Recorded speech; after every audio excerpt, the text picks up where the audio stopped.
45 minutes to an hour. Till then, you're stuck with me. But don't worry, we're going to have a great time. You've already met me, your tour guide Luke, our driver Steve. There's one other person I'd like to introduce you to. He's my co-host. You may recognize him from Saturday Night Live and The Tonight Show. It's Mr. Jimmy Fallon. Oh, hey there. You made it. Welcome to the Universal Studio. I'm Jimmy Fallon. I'll be making sure that you get through this experience in one piece. You've got the very best guide, Luke. and the greatest driver, Steve. You're the best. I love it. Even though Luke. owes me $5. No. I know you guys are excited to get on the tour, but first, a few safety rules. Yeah, we got some safety rules. First, if you need guest assistance or have a medical emergency, or if you drop something of value off the side of the tram or have any sound or video issues, just reach up and grab the red E cord that runs along the center of the ceiling of the tram, and I will be back to assist you as soon as it is safe to do so. Otherwise, during the entire tour, please stay seated at all times and keep your arms and legs inside the vehicle. Remember to pull the red cord if you need any assistance. The studio is private property, and if at any time during the tour you drop your phone or just can't wait to use the restroom, pull the red cord to get my attention, and I will be back to assist you. Please no smoking of any kind during the tour. Be prepared, our tour today features loud noises, sudden tram movements, fire effects, and many water effects. You'll want to have your cameras out for great photo opportunities, but keep an eye on them so they don't get wet. Finally, for your safety and those around you, please do not use selfie sticks while on board. Now that we've got that fun safety stuff out of the way, let's get on with the tour. We're headed down our Universal timeline, where you can see just a few of the thousands of pictures we've made in over 100 years of filmmaking here at Universal. Back in 1915, our founder Carl Lumley opened up the studio for guests like yourself to come see how movies are made, and thus Universal City was born. Universal City is an actual city, which means that fire station on your right is an actual fire station. That's not a set, that's not props, those are filled with hardworking professionals who keep us safe here at Universal City every single day. As we continue down the Universal timeline, you'll see some more pictures from some of our favorite films of more recent years. Currently, we are headed into the front lot. The front lot is where we have our sound stages. Sound stages are large warehouse-looking buildings where about 80 to 90% of filming is done. Filmmakers love using these sound stages because in them they have control over everything. You'll see the first sound stage on your left, sound stage 12, currently under construction. That used to be home to The Voice, as you can tell from that decal on the side, along with the visitor center from Jurassic Park and the mansion from Scarface were built in there. That's one of our oldest sound stages, built in 1929, and it's also one of our largest sound stages at just under 30,000 square feet. That soundstage has been used for lots of different productions. The film it was built for originally was called Broadway, like I said, back in 1929, and some of their sets included a giant grand piano. Now we are seeing some more sound stages coming up on your left-hand side. Sound stages 11, 10, and 9. These are currently home to the second season of Grand Crew, which you can stream on Peacock, our streaming service, or NBC Universal. Previously, they were home to Bel Air, a dramatic retelling of the 90s comedy Fresh Prince of Bel Air. You can also stream that one on Peacock as well. They're filming their second season up here in sound stages 7 and 8 on your left-hand side. Previously, that was home to the HBO Max comedy Hacks, starring Gene Smart. Both Bel Air and Hacks are produced by our very own Universal Television. You may notice some construction on your right-hand side. That's because we are expanding our front line. We're expanding our theme park as well. We are very excited to announce that Super Nintendo World will be opening in early 2023 here at Universal Studios Hollywood.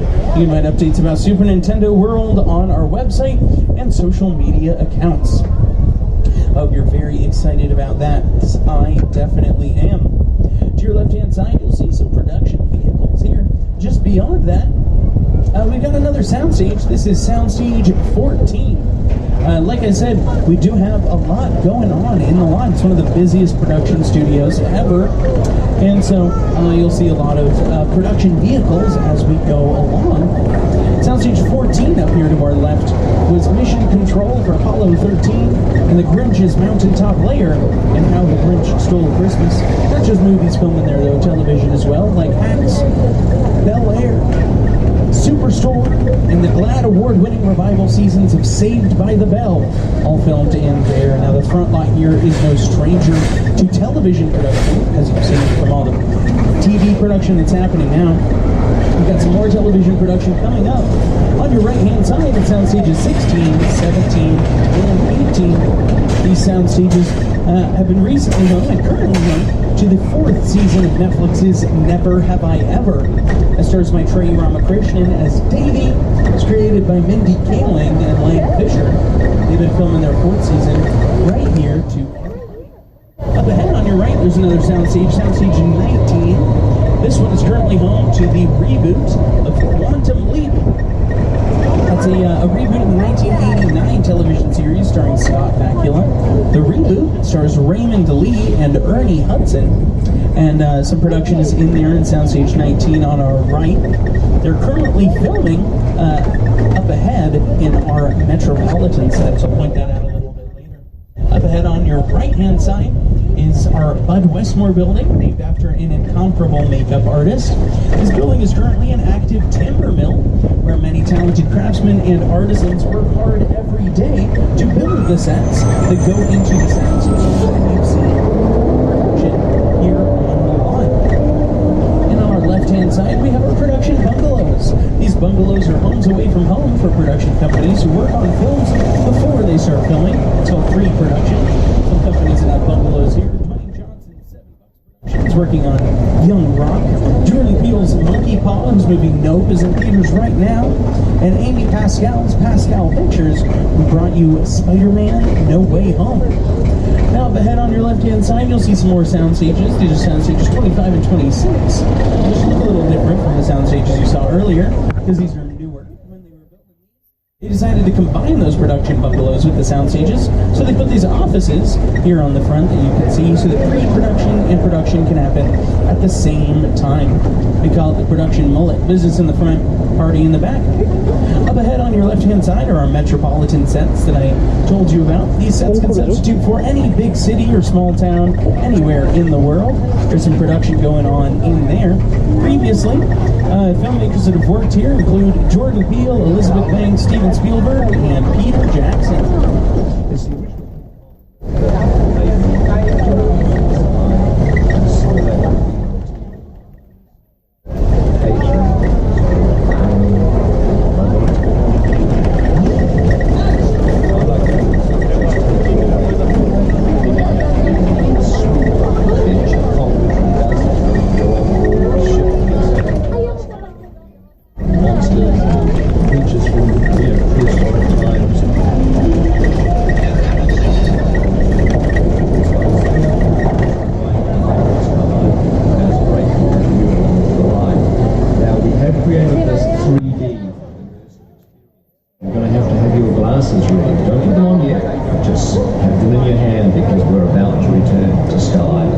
Yes, adventure awaits us as we return to Skull Island, so remember to remain seated at all times and hold on to all of your personal belongings as we return to Skull Island.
studio tour.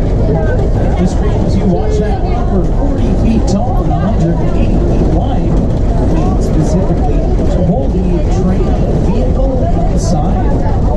FX has won 6 Academy Awards, and you may have seen their work in movies like King Kong, Marvel's Avengers Infinity War, and the Lord of the Rings series.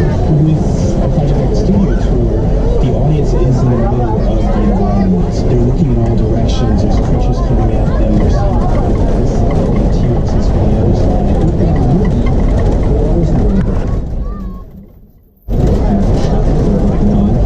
taking into account that people looking in all directions. Also, one of the things about this wide view is that there's no cuts, because it's one giant shot, this tram that's driving along through Skull Island. This is where the camera's from. This ring represents where the schooling is 10 meters away. They're really creating about 50 minutes of a video. And now we got some picture cars coming up that you may recognize from some of your favorite Universal films and TV shows. So get those cameras out so you don't miss any of these picture cars. We've got the Ferrari from Magnum PI, which we call a faux Rari because this Ferrari engine was too loud for the sound crew. So they replaced it with the engine of a Volkswagen. Please remain seated at all times. Thank you. We got some futuristic cars from Back to the Future 2 and some prehistoric cars from the Flintstones. The Flying Ford Anglia from Harry Potter and the Chamber of Secrets. Paul Walker's Nissan Skyline from Too Fast, Too Furious. Some cars here from Jurassic World, including the Gyrosphere, which was also had a tour, included hosted by Jimmy Fallon. Crawdaddy from Jordan Peele's Us, where Winston Duke found himself on the back there. And 2 Jeeps in the Bradley Infantry fighting vehicle from the set of Transformers. Now I know that Bradley Infantry fighting vehicle looks like a real tough tank. I promise it's not. Other than a metal chassis that it sits on so we can move around, that Bradley Infantry fighting vehicle is made entirely out of plywood, painted to look like real metal. They did a great job. We have some more picture cars coming up for you, but I'll let my friend Dr. John Hammond tell you where we are now. Welcome to Jurassic Park. Thanks, John. These picture cars coming up are all from the original Jurassic Park trilogy. Up ahead on your left-hand side, you'll see the mobile lab unit used in the Lost World Jurassic Park that dangled off the edge of a cliff in Costa Rica. It actually wasn't a cliff, it wasn't Costa Rica. It was a parking structure right here on our lawn. This mobile lab unit is also made out of plywood. Now, dinosaurs are in our studio's DNA, which is why we keep them right here on this road in these cages, so that we can come and use them whenever the cages are empty. Everyone just keep an eye out for any loose dinosaurs that we may encounter on the tour. I don't know how long ago they got out, so they really, they could be anywhere at this point. Just keep your eyes peeled, maybe hold on to your kids extra tight. I don't know where they are this week anyway. Well, the weather plays a huge role in the Jurassic Park films. Vibrating pools of water alert the characters to the approaching dinosaur. A hurricane effectively strands the characters on the island. And lightning first illuminates the Tyrannosaurus Rex when you see it full size in the visitor center for the very first time. Now, the weather plays a crucial role in all films, not just like Jurassic Park, where it's crucial to the story, but if you're filming in one of our outdoor sets, and the script calls for a bright sunny day, and it's raining outside, well, that's going to impact your film. So because of that, filmmakers need to be able to control the weather in order to convey in the scene what they want to with what they're filming. I'll actually give you an example using a scene that includes the mobile lab unit that you just saw.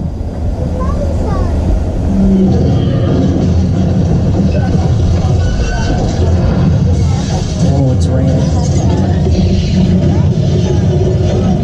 How intense, so dramatic. I'm actually going to pause it right here. Can you imagine what this scene would look like if it was a bright, sunny day outside? Would not be nearly as dramatic or intense of a scene. And also on your screens you can see that cliff in Costa Rica that I was talking about. But, so the weather can be fabricated by filmmakers in order to convey what they want to see. There's some buildings on your right here that have strobe lights on top that can illuminate, giving the illusion of lightning. Some buildings on your left house large speakers where you may just be able to hear the sound. The thunder's usually added in post-production as a sound effect, but the attributes to get the scene, we can do it practically like you see here. And when the script calls for it, we can also fabricate just a little bit of rain. That rain is coming from sprinklers up above the tram. It shoots that water up into the air so it falls back down to the ground naturally. That's a process that filmmakers call gravity. Now the rain can play a crucial role in setting the tone of a scene. A very light rain can make for a nice romantic scene. A heavy downpour can create a dark, intense, brooding, or dramatic scene. So filmmakers can adjust how hard that rain is falling to adjust the tone of their scene. Actually, it looks like it's falling kind of hard right now, but hold on to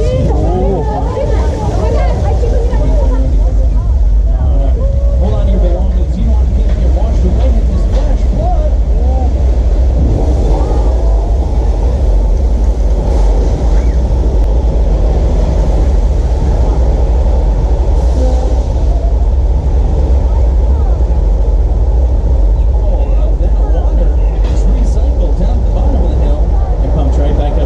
For use on the next tram. None of that water's wasted here at Universal Studios. You may recognize that flood from Big Fat Liar, starring Frankie Muniz, Amanda Bynes, and Paul Giamatti. Yeah, we'll see about that. Here comes that flood. There goes Paul. Only he had been on the studio tour, he would have seen it coming. Now, as we continue in our old Mexico sets, take a look to your left. You'll see a building down at the end of the road there that was used in Nacho Libre, starring Jack Black. Then from Old Mexico to the Old West, you'll see our Western sets here on your left, which is called 6 Points. Seen recently in the 9th film from Quentin Tarantino, Once Upon a Time in Hollywood. They filmed extensively here on our 6 Point sets. The tour is now at approximately the halfway point. During the entire tour. Studio is private property, and if you drop your phone or just can't wait to use the restroom, pull the red cord to get my attention and I will be back to assist you, but do remain seated on the tram. As we pull out of our 6 Point sets on your left, you'll see some sound stages where we filmed The Voice, an American song contest hosted by Kelly Clarkson and Snoop Dogg. Kelly Clarkson also hosts her own show here on the lot, The Kelly Clarkson Show, on soundstage number 1. You'll also notice a large body of water poking through the trees there to your left. That's Park Lake. Park Lake played the entire Pacific Ocean. For scenes from McHale's Navy. You may wonder, how'd that tiny little lake play the entire ocean? Well, they used tiny boats, tiny ocean. It all worked out. Park Lake was also the Black Lagoon from our 1954 3D monster movie, Creature from the Black Lagoon. The Gill Man lived right there in Park Lake. That's just one of our monsters here at Universal Studios. We're the home of the monster movie. Many of our monster movies filmed in these sets we're turning into now Little Europe, which can be any city in Europe that production needs it to be. You may recognize Little Europe from as this is where we film the exteriors for all 4 seasons of The Good Place. See the yogurt shop from The Good Place coming up here on our left with the blue windows and the red trim. Visited that frozen yogurt shop, and there's actually some remnants of The Good Place coming up in the railway station sign on your left-hand side, which still has the neighborhood number on it from The Good Place. When you're done looking at that, look up to our right, you'll see our Court of Miracles. That Court of Miracles was used extensively in our monster movies. I'll get back to that in just a second, because the Court of Miracles set there was originally constructed for use in All Quiet on the Western Front, which was our first ever movie here at Universal to win the Academy Award for Best Picture, happened back in 1930. And in 1931, we released Dracula and Frankenstein, 2 very famous monster movies. And when Frankenstein, the movie, first started filming, Frankenstein's monster The first scene he ever filmed was right there in our Court of Miracles set, frightening many an angry villager. What is it now? The monster. He's in the woods. Get out the bloodhounds. Raise all the men you can, lock the women indoors, and wait for me. Are you ready? Your torches and go! 1931년 영화네. 진짜 오래됐다.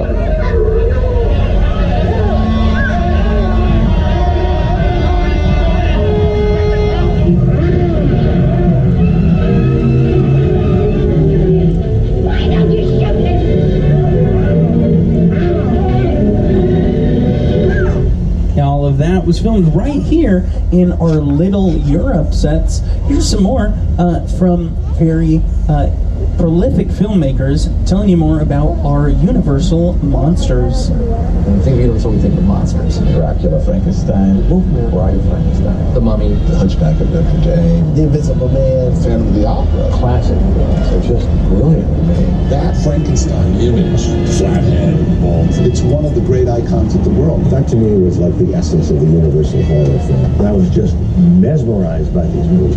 Boris Karloff, Lon Chaney. I remember the original Universal Studios Mummy movie really scaring me. They still ring in our memories now, and we love them. Yes, we do. We do love our monster movies here at Universal. Little Europe has been used for more, though, than just the monster movies and The Good Place. It was Genovia for the Princess Diaries 2 Royal Engagement.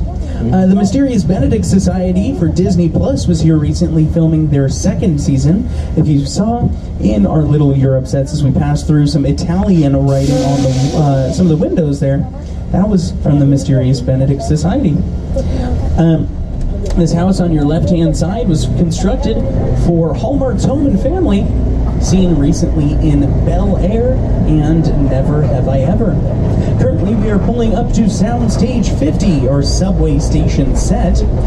This is a special treat for all of you because they're actually filming inside of Soundstage 50 today, which means this is a hot set.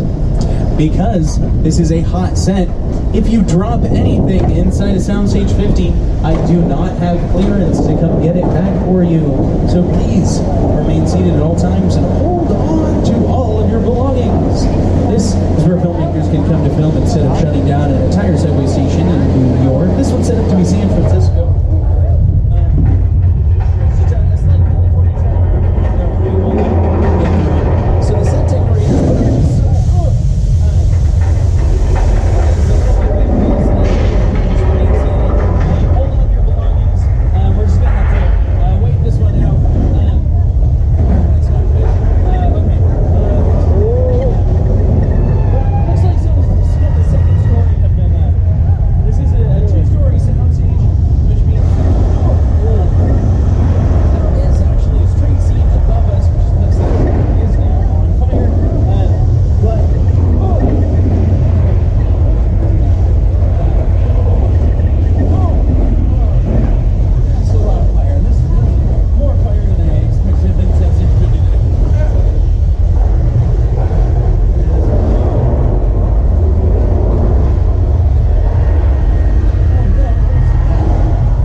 Everything you just saw on your screen, you just survived in Soundstage 50.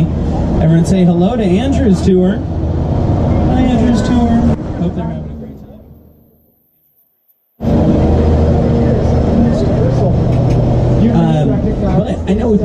lot today. You've been through floods, earthquakes, dinosaurs, a gorilla. We've really put you through a lot today, and I want to apologize for it. I'm sorry. How about, I think it's time that we get some rest and relaxation in this tour. Does that sound good with everyone? Let's head over to the beach. We'll cool off a little bit. We'll dip our toes in the water, and it'll all be great. We're currently headed over to Amity Island, where I know what you're thinking. Don't worry. They finally caught that pesky shark. So you can actually see it hanging up there on the right-hand side, so there is nothing to worry about. My friend George is actually in the water right now doing one last sweep. But it's just a technicality. We should be good to get in any moment. Oh, are you seeing that? Hopefully George made it out okay. Oh no, there he is. Hey George, George, you might want to swim. Swim. Look at all those people standing there doing nothing as George gets attacked by a shark. They're watching as if it's entertainment while George gets attacked. Well, we're going to keep all of you safe. We're going to hide here behind these explosive barrels of gasoline. Don't worry, sharks hate gasoline, so we'll be totally fine here. Unless, of course, he takes away the yellow barrel attached to the pier. Oh no, that's not good. There's gas going everywhere.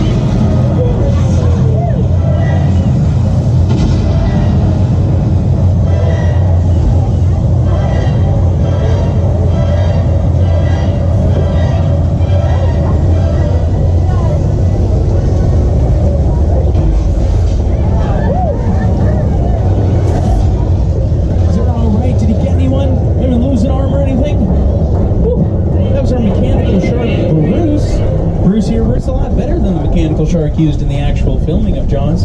For instance, their very first day of filming Jaws, their mechanical shark sank right to the bottom of the Atlantic Ocean.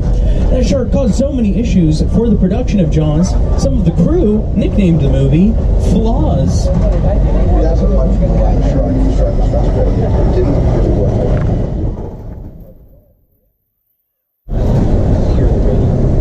were always saying, the shark is not working. The shark is not working. We just waited around. We just waited. The shark rolling up the wilder Yeah, Jaws was the biggest hit of all time for a while. In fact, it was the first ever big summer blockbuster, originally set to be released in December of 1974. Those issues with the shark meant it wasn't released until the summer 1975, becoming the first big summer blockbuster. The town on the other side of our Shark's Lagoon played Cabot Cove for 12 seasons of Murder, She Wrote, starring Angela.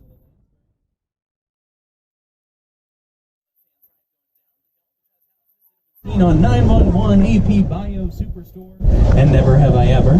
You'll see another house on your right, which was originally constructed for the best little horror house in Texas, starring Dolly Parton. It is a practical set, meaning you can film inside, outside, upstairs, and downstairs. That yellow facade at the back, however, is not.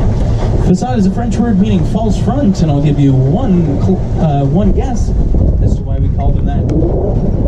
That facade was not there for the best little horror house in Texas. It was added later for the production of About a Boy, starring David Walton and Minnie Driver.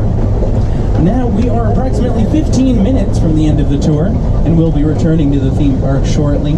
Remember to pull the emergency cord if you need any assistance, and remain seated at all times.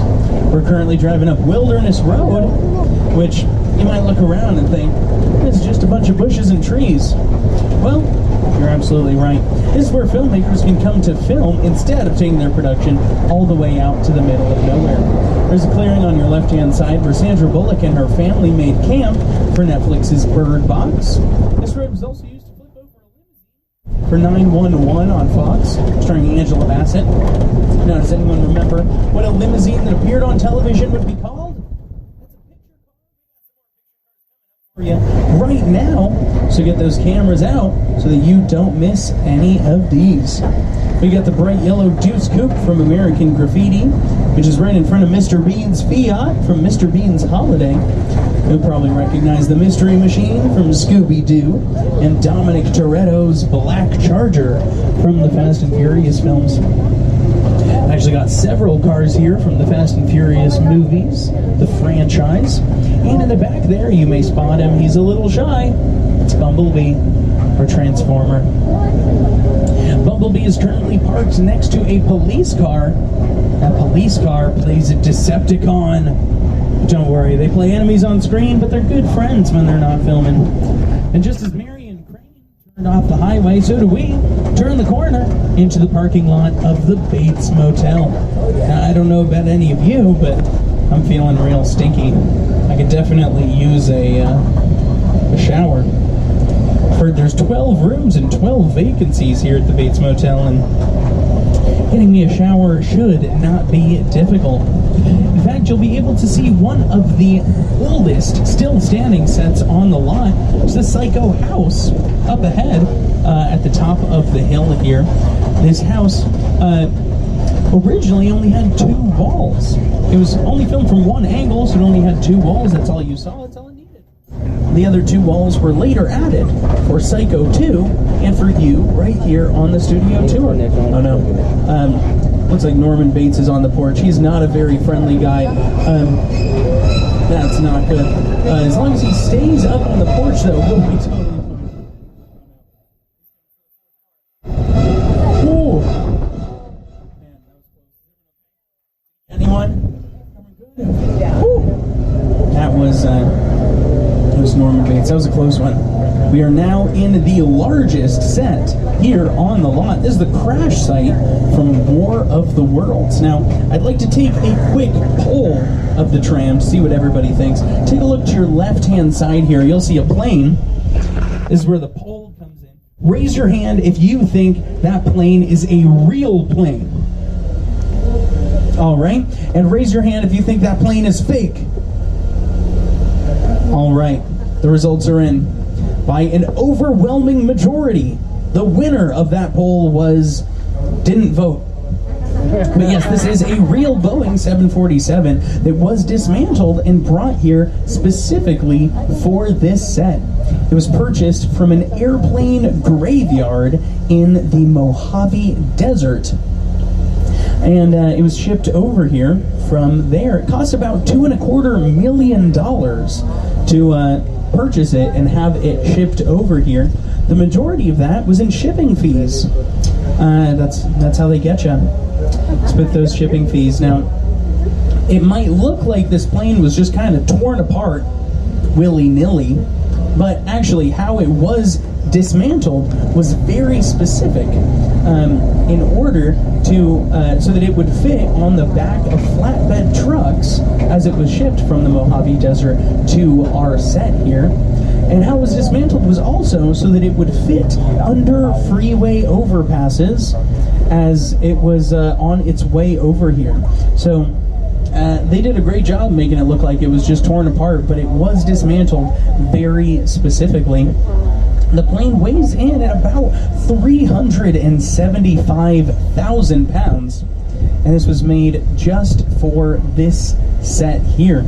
This scene in War of the Worlds that filmed on this set that we're in right now is one of the few scenes in the movie that doesn't use any special effects. So as you can see, looking around you, this is all real stuff that they used for the film. That film used over 500 special effects shots to comprise the movie, but this scene was not one of them. It was one of the very few sets that Steven Spielberg decided he wanted to be actual practical sets in the movie. I'm actually going to turn it over to Steven Spielberg, and production designer Rick Carter will tell you a little bit more about this set.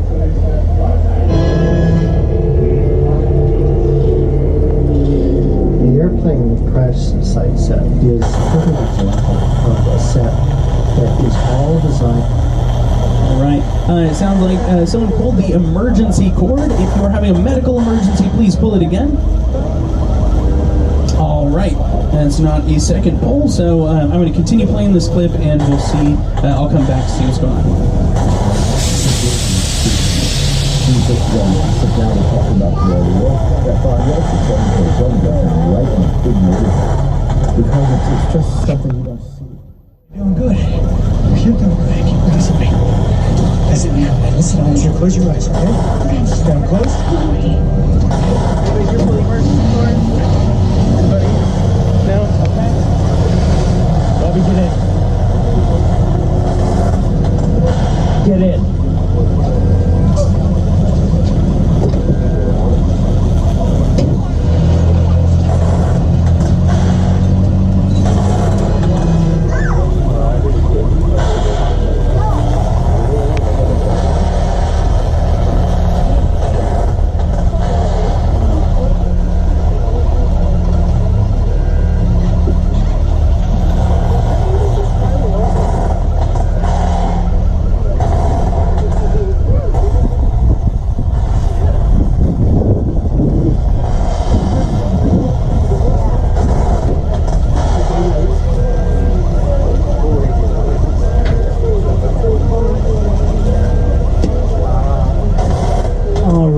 like I mentioned, this is one of the few sets that did not include special effects shots. Here's a little more on special effects, how we do them in Universal films.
Now, Universal has been very fortunate to work with generation-defining directors like Steven Spielberg, who directed War of the Worlds.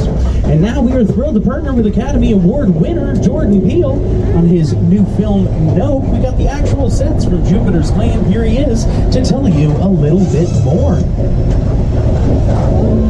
Movie magic only happens when a team of collaborators, often in the hundreds, work together to take an impossible notion and bring it to life. This is Jupiter's Claim, a nostalgic, small-time Southern California amusement park owned by former child star Ricky Jupe Park.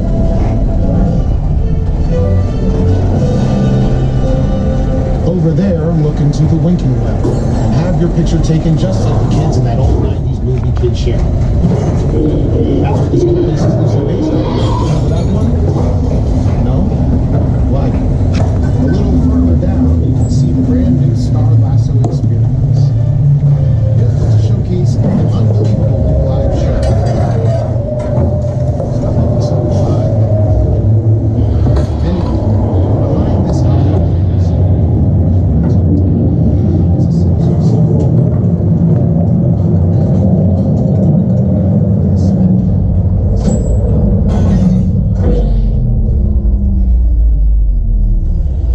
Welcome to the world of no.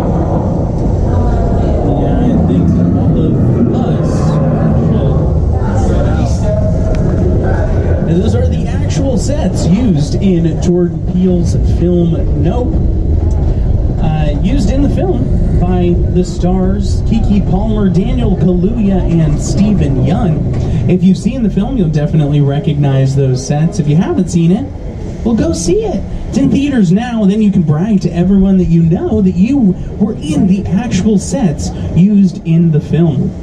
They were designed by set designer Ruth DeYoung. She designed these sets specifically for this film. When the movie was done filming, they carefully deconstructed them, brought them here, and carefully reconstructed them so that we could add it as a stop on the tour. So they were originally built in the Santa Clarita Valley where the movie filmed on location. But they were brought here instead. Obviously, it's a theme park. If you haven't seen the movie, it's a small-time theme park run by Ricky Jupe Park, played in the film by Steven Yeun, who's a former child actor. it's a great movie. I enjoyed it. If you haven't seen it, definitely worth a watch. To go check it out. And then, like I said, you can brag to everyone that you were in it. Now I have some very exciting news. You've all just been cast in our new Fast and the Furious movie, Fast 10. Roles of tourists on a train. One amongst you is a secret witness who is being hunted down by international criminal Owen Shaw. But don't worry, we're going to keep you safe. My friend Hobbs said we could hide out here in their safe house. But please remain seated at all times and hold on to your belongings. My friends Roman and Letty will tell you more. They just got here. Alright, I got it. Well, listen, hello, beautiful people, particularly you right there, missing the third row. How you doing? Good. My name is Roman Pierce. Pleased to meet you. My buddy Hobbs asked us to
does mean we have reached the end of our tour, but thank you all so much for joining me today on the Universal Studios Hollywood Tour. Hope you had a great time and learned a little bit about how movies are made.